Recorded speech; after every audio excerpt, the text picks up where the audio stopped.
समाज की बात समाज के साथ आज के इस तीसरे एपिसोड में मैं सभी साथियों को सादर सेवा जौहार जय भीम पेश करता हूँ।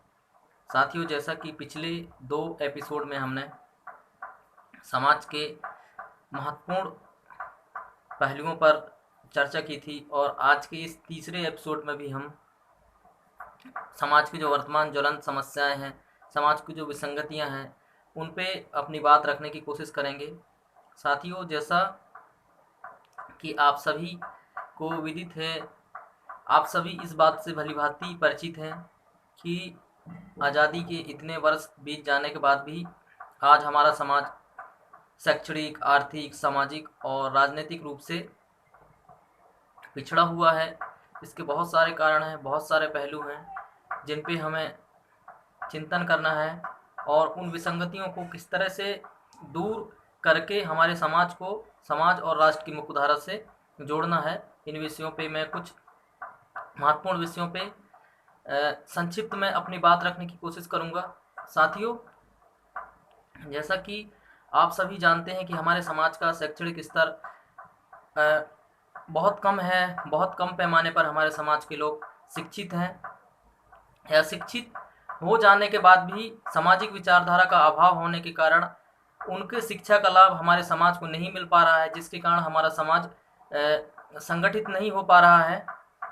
हमारे समाज का कुछ लोग हैं जो आज रिजर्वेशन के माध्यम से, जो बाबा साहब अम्बेडकर ने संविधान में लिखा है, उसके माध्यम से पढ़ लिख कर कुछ अच्छे सरकारी नौकरियों में, अच्छे पदों में पहुंच गए हैं, लेकिन वो लोग समाज की मुख्यधारा से कट गए हैं, जिसके कारण उनका जो नॉलेज है, उनका जो ज्ञान है, वो समाज को उसका लाभ नहीं मिल पा रहा है, जिसके कारण हमारा समाज का जो गरीब तबका है, हमारे समाज का जो निर्धन तबका है, हमारे समाज का जो ग्रामीण क्षेत्रों में रहने वाला तबका है, उनके अंदर सामाजिक चेतना का अभाव देखने को मिल रहा है, जिसके कारण उसके ऊपर विभिन्न प्रकार के शोषण, अन्याय, अत्याचार जैसी घटनाएं आए दिन घटती रहती है। इससे आप सभी परिचित हैं। चूंकि यहाँ बाबा साहब अम्बेडकर ने कहा है कि शिक्षित बनो, संगठित रहो और संघर्ष करो। शिक्षित होने का तात्पर्य सिर्फ पढ़ लिख लेने से नहीं है। शिक्षित होने का तात्पर्य सिर्फ पढ़ लिख कर एक अच्छा नौकरी प्राप्त कर लेने से नहीं है। शिक्षित होने का तात्पर्य ये है कि हम शिक्षित होके अपने समाज को कितना, हमने जो शिक्षा प्राप्त किया है उसका हम कितना पे बैक टू सोसाइटी कर पा रहे हैं, हमारे समाज के अंदर कितनी सामाजिक चेतना, कितनी राजनीतिक चेतना जागृत कर पा रहे हैं और हमारे अंदर कितनी सामाजिक सोच है। शिक्षित होने का तात्पर्य यह है, क्योंकि हमारे अधिकतर जो लोग हैं शिक्षित होने का तात्पर्य यही समझते हैं कि पढ़ लिख के एक अच्छी नौकरी प्राप्त कर लिया जाए, पढ़ लिख कर एक अच्छा व्यवसाय खड़ा कर लिया जाए। क्योंकि ये हर एक व्यक्ति की पहली प्राथमिकता होती है कि वो पढ़ लिख कर एक अच्छी नौकरी प्राप्त कर ले, अपना कोई अच्छा व्यवसाय स्थापित कर ले। परंतु इसके साथ साथ हमें समाज की जो समाज के अंदर जो विभिन्न विसंगतियां हैं उन पे चिंतन मनन करना है, उन पर हमारे समाज के अंदर सामाजिक चेतना लानी है। तब जाके हमारा पूरा समाज कहीं एक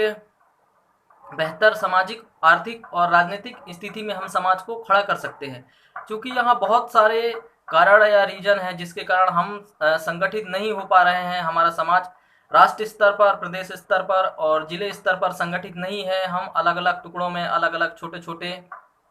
सामाजिक संगठनों में या अलग अलग क्षेत्रों में हम लोग बटे हुए हैं, जिसके कारण हमारा समाज की जो ताकत है वो राष्ट्र के सामने उभर कर नहीं आ रही है। और जिस तरह से आज वर्तमान समय में समाज के समक्ष चुनौतियां हैं, उस पे जो हम लोग हैं एक विचारधारा में संगठित नहीं हो पा रहे हैं। मैं अक्सर देखता हूं कि हमारे समाज के साथियों से जब भी सामाजिक चर्चा या सामाजिक विषयों पे बात करने की कोशिश करते हैं, जो लोग शिक्षित है, अक्सर वो समाज से दूर भागते हैं या अपनी जिम्मेदारी नहीं समझते कि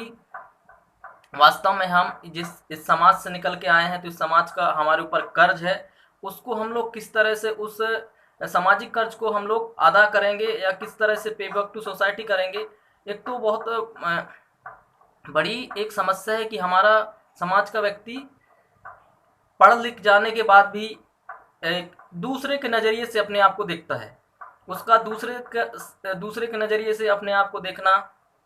एक बहुत बड़ा एक सामाजिक विसंगति है। जब भी हम अपने साथियों, अपने दोस्तों से, अपने सामाजिक बंधुओं से बात करने की कोशिश करते हैं या उनसे अपने विचार साझा करने की कोशिश करते हैं,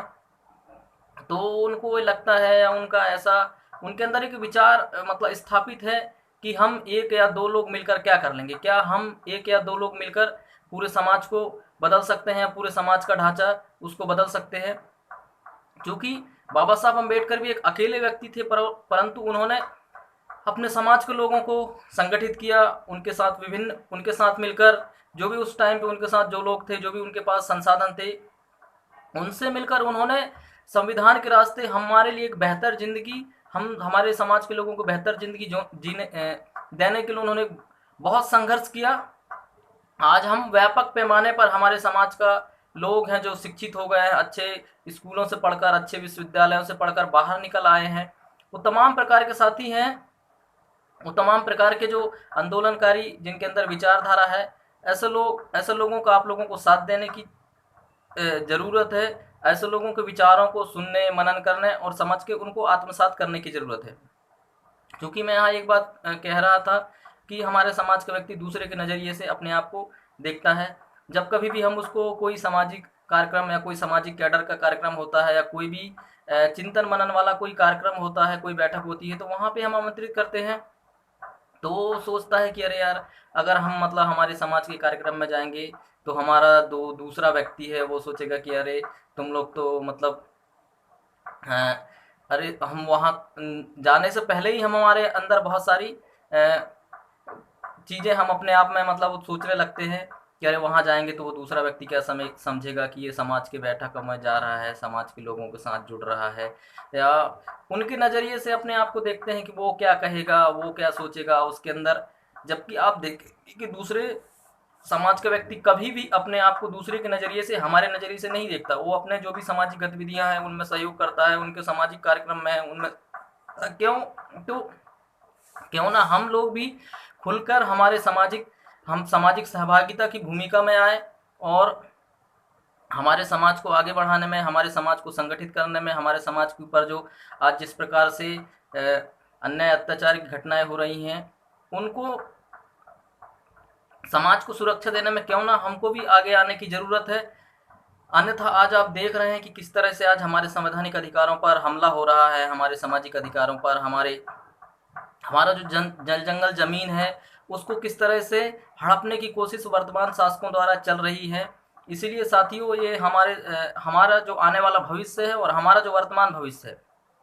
उसको लेकर चेत जाने का समय है। अन्यथा हमारा आने वाला समय बहुत ही संकट भरा होगा और तब हम लोग कुछ नहीं कर पाएंगे, हाथ में हाथ धरे बैठे रह जाएंगे। इसीलिए मैं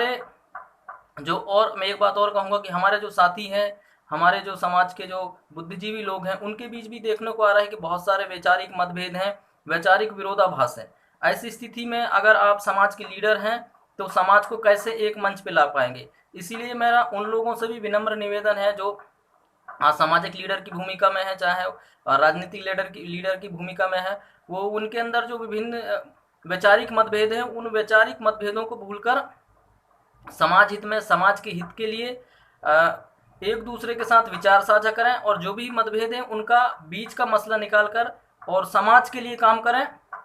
समाज के लोगों के अंदर काफ़ी कुछ वर्षों से देखने में आई है, कुछ 5-10 वर्षों से एक जागरूकता या समाज के अंदर एक सामाजिक विचारधारा के बीच पनप रहा है, लेकिन जो बड़े लीडर हैं उनके बीच में वैचारिक मतभेद होने के कारण हमारा समाज संगठित नहीं हो पा रहा है। हमारे समाज की अंदर जो जागरूकता का प्रसार और तेजी से प्रसार होना चाहिए, उस पर कहीं ना कहीं बाधा आ रही है। इसीलिए अगर हम लोग आज भी अपने व्यक्तिगत हितों के लिए हम वैचारिक मतभेद की इस विसंगति को हल नहीं कर पाए तो हमारा समाज, जो आने वाला हमारी जो पीढ़ी है, हमारा जनरेशन है, वो निश्चित रूप से एक बहुत बड़े संकट का उसको सामना करना पड़ेगा। तब हमारे पास कोई रास्ता, हमारे पास तब जाके कोई उसका हल निकालने की स्थिति में हम लोग नहीं होंगे। इसीलिए मेरे समाज के जितने भी जो शिक्षित साथी हैं, पढ़े लिखे साथी हैं, बुद्धिजीवी लोग हैं, जो चिंतनकार लोग हैं, समाज को आगे बढ़ाने में, समाज को शिक्षित करने में, समाज को संगठित करने में और अपनी सामाजिक सत्ता और राजनीतिक सत्ता स्थापित करने की दिशा में काम करें। यही मेरा संदेश है आज का। सेवा जौहर, सेवा जौहर।